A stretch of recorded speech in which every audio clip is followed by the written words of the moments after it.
Un nuevo siglo, un nuevo horizonte, un nuevo relato que, si se enuncia, se hace historia activa. Muy buenas tardes, iniciamos otra edición de Historia Activa y como todos los días hábiles le decimos, clave la sintonía en el 960 en nuestra amplitud modulada. Historia Activa, un programa hecho por historiadores para usted, con la producción general de Rosa Grintal, del historiador asociado Alejandro Cruz, en la investigación bibliográfica Clara María Vargas y quienes hablan en la dirección general. Los invitamos a escuchar el programa de historia dedicado a usted. Buenas tardes, señor Alejandro Cruz. Buenas tardes, José Luis. Buenas tardes a toda nuestra audiencia y amigos de Historia Activa. Vamos a estar aquí hasta las 14:30. Se pueden comunicar con nosotros a través del teléfono 423-3822 o nos dejan un mensaje al 425-7931 o nos mandan un mensajito de texto al celular de Radio Nacional que es 156-515-522, que lo tenemos por aquí en el escritorio de trabajo. También nos escriben a historia_activa@yahoo.com.ar, nos leen en www.netlog.com/historiaactiva, nos escuchan a través de la web de Radio Nacional, www.radionacional.com.ar, etiqueta emisor, etiqueta LRA6 Radio Nacional Mendoza, o nos piden amistad a nuestra página de Facebook. Ya somos 108 amigos y vamos por más, como siempre decimos. Son todos bienvenidos y son bienvenidos sus aportes, sus críticas, etcétera, que las contestamos en cuanto tenemos oportunidad, las estamos contestando. Así que, y un saludo, por supuesto, a todos nuestros viejos oyentes, por decir viejos quiero decir en el cariño, ¿no? Que nos escuchan desde siempre. Así es. Saludos a todos ellos. Bueno, ayer dimos el puntapié inicial con la República Romana. Se había expulsado de Roma a Tarquinio, el último rey etrusco, y asumen el poder dos cónsules por primera vez en el año 509 a.C., los patricios Lucio Junio Bruto y Tarquinio, justamente, que era pariente del rey que se iba. Estos dos cónsules asumen el poder ejecutivo de la nueva república, que va a tener una supervivencia de casi 500 años en el tiempo, una de las repúblicas más estables, ¿no? Hasta los tiempos de Julio César. Claro, pues estamos hablando de una república como un sistema de gobierno que, en definitiva, llega hasta nuestras épocas. Ese es un poco el sentido de Historia Activa, siguiendo la inquietud de muchos de nuestros oyentes en que nos dedicáramos en un segmento nuestro a historia antigua. 500 años antes de Cristo, y ya había instalado una república. La república viene el latín res publica, que quiere decir la cosa pública. Res cosa, pública, ¿no es cierto?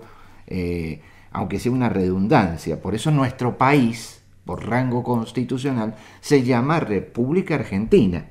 Exacto. Esto es muy importante tenerlo presente, que implica una división de poder, implica unos funcionarios que tienen origen en la República Romana, justamente.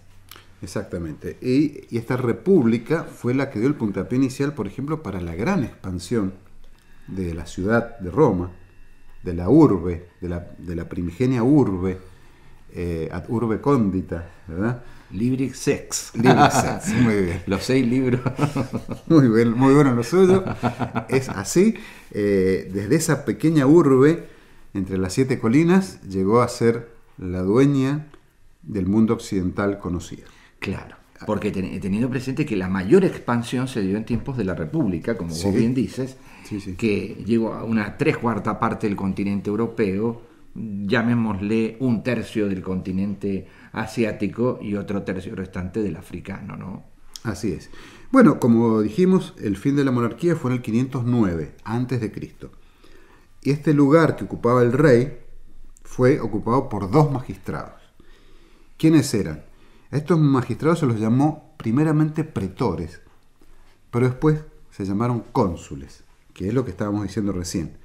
Según la tradición romana, la aristocracia, para evitar los abusos de poder en que habían incurrido los tarquinios, por ejemplo, los antiguos reyes, estableció una serie de medidas que limitaban el poder de las autoridades. Y así se dispuso que cada uno tuviera vetos sobre las decisiones del otro, de un cónsul sobre el otro, que se llamaba intercesio o interquesio, según como lo quieran pronunciar. Gobernaban solo por un año. Las penas o castigos que impusieran podían ser apeladas ante las asambleas del pueblo, que se llamaba provocatio ad populum, esta asamblea. Y que una vez terminado su mandato fueron responsables por los actos contrarios a la ley que hubiesen podido cometer en el cargo. Entonces, ¿qué pasó? Con el tiempo se fueron creando las distintas magistraturas. Claro, eso da origen a los principios del derecho, a los procedimientos del derecho administrativo, inclusive, a las formas jurídicas que se usan hoy, ¿no? Claro. Entonces, para eso hay un derecho romano que tiene otra connotación, pero estas formas jurídicas de contralor interno las tenemos volcadas hoy con otros nombres. Exactamente. Y así fue como con el tiempo las funciones que tenían estos dos cónsules primigenios se disgregaron en una serie de nuevas magistraturas en el cual fueron delegando funciones específicas, como la cuestura en el año 447 a.C., la censura en el 443 a.C., la pretura urbana en el año 367, la edilidad, que es muy importante aún hoy, en el año 365 a.C., y la pretura peregrina, que esta era para los medios rurales. Claro, el edil, ¿quién es? El concejal hoy. Es el concejal. Claro, el que verifica, en ese momento verificaba la conducta del consumo de alimentos, si estaban en buen o mal estado, por ejemplo, regulaba los precios. Esto es muy importante tenerlo presente, cómo nacen este tipo de las llamadas magistraturas, ¿no? Que después con el tiempo, bueno, se van a ir acomodando a las épocas históricas y a las formas geográficas también. Porque esto, vos decís una pretura, ¿no es cierto?, en medio de el campo. El campo es el pagus para los romanos, ¿no es cierto? De ahí nace el paganismo, justamente. Y bueno, ahí tenemos presente que siempre en el campo se cometían barbaridades, ¿no? Sí, totalmente. Y acá hay que tener en cuenta algo también. Todo esto, incluso estas que nombramos, estas magistraturas, son las que constituían el gobierno regular. Y por eso se las llamaba ordinarias. Pero también existían las extraordinarias, como por ejemplo la dictadura. Acá hay que ser muy cuidadoso con esto, ¿no? Como magistratura. Claro. Porque la dictadura era en grado extraordinario y era cuando se producía algún ataque a la Constitución republicana, el asesinato de los cónsules, por ejemplo, la invasión de la ciudad, se necesitaba la presencia de un dictador, es decir, el hombre que ordenara el desorden. Después fue muy interpretado de diversos modos y usado lamentablemente. Tuvo un lamentable mal uso. Claro. Incluso en la propia historia de Roma, varias veces. Sin embargo, esto era nada más que un remedio extraordinario. Eso es lo que hay que tener en cuenta. Y también que todas estas magistraturas fueron creadas por el patriciado romano, que son los jefes de los clanes o las gens fundadoras de Roma, que eran las que tenían la suma del poder.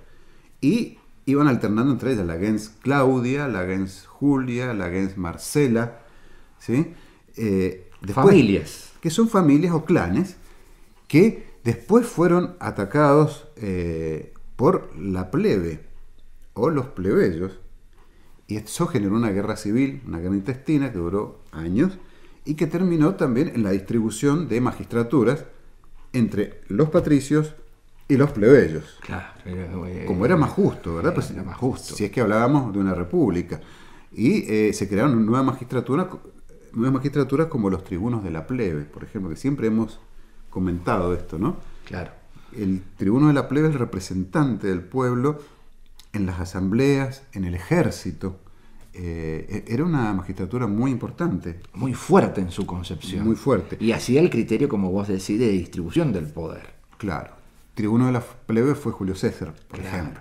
Porque ya los antiguos y los historiadores antiguos que nos han relatado la historia de Roma, tenemos mucho para hablar de este tema, lo pueden consultar hoy, ¿no es cierto?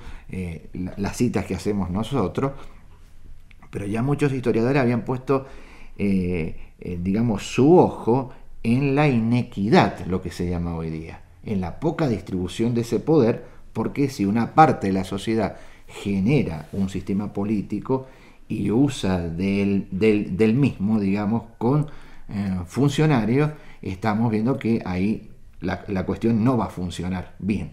En esa tensión entre patricios y plebeyos se transformó en una dinámica de combate, ¿no es cierto? de lucha por reivindicaciones, hasta que lograron estabilizar un poco, entre comillas, equilibrar el poder, ¿no? Y tanto fue así que en la elección de los cónsules se elegía un cónsul por el patriciado y otro cónsul por la plebe. Claro. Y uno era curulis y no curulis. Curul era la silla que usaban estos magistrados.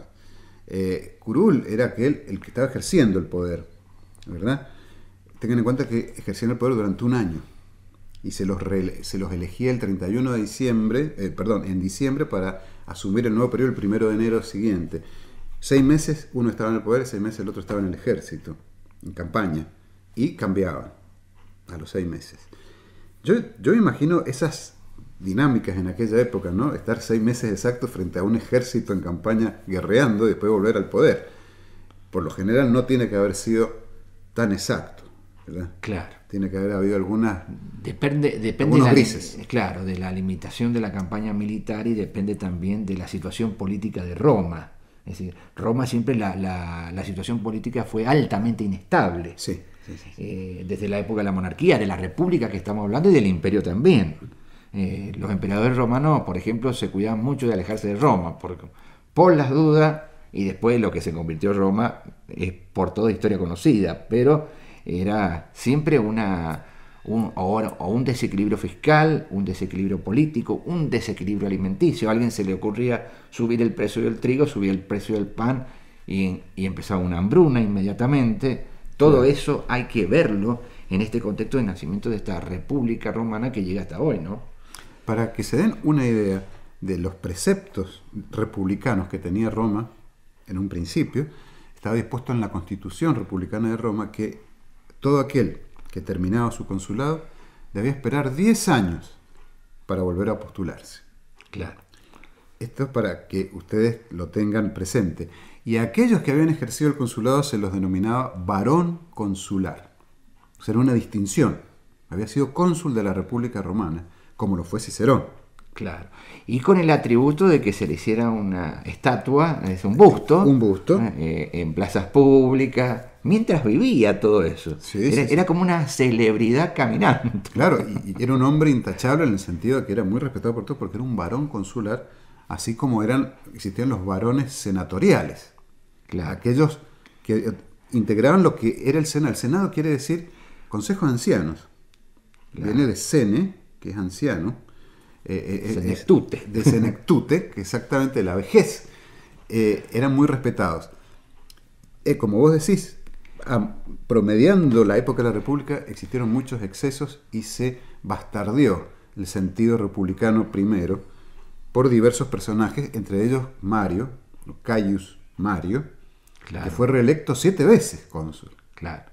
Y fíjense que ahora eso llega a nuestros días. Por ejemplo, cuando un senador o diputado muere, se le pone senador X, ¿no es cierto? M.C, mandato cumplido. Qué bien que está. Eso tiene un sedimento histórico muy importante de esta época, como si fuera el varón senatorial, digamos. Claro. Es decir, traducido a la institución de estos años que estamos hablando, de esta época. Muy importante. Si nosotros vemos la diferencia en años, estamos hablando de 2500 años hacia atrás, 2600 años hacia atrás, en otro espectro geográfico histórico. Pero hay subsistencias muy importantes que vienen al día de hoy, ¿no?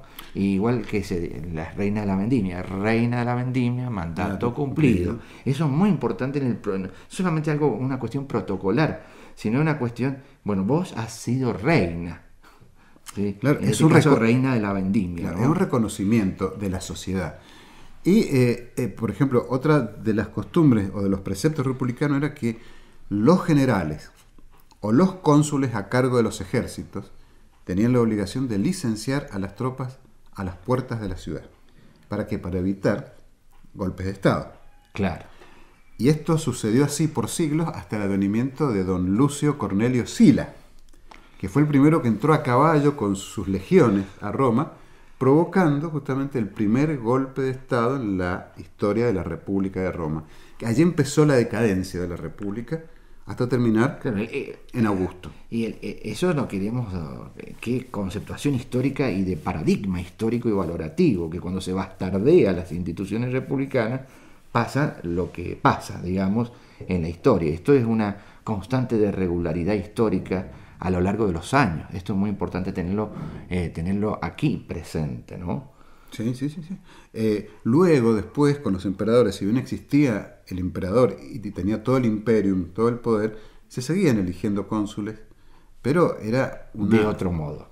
De otra manera, y era un triste remedo de lo que fue esta república a la que nos estamos refiriendo, que fue el sistema de gobierno que dio lugar a la expansión, crecimiento y gloria de la ciudad eterna.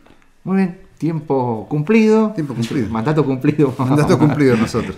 Gracias, María del Carmen, en la operación técnica. Y bueno, continúe en AM Nacional en el 960, nuestra amplitud modulada. Hasta mañana.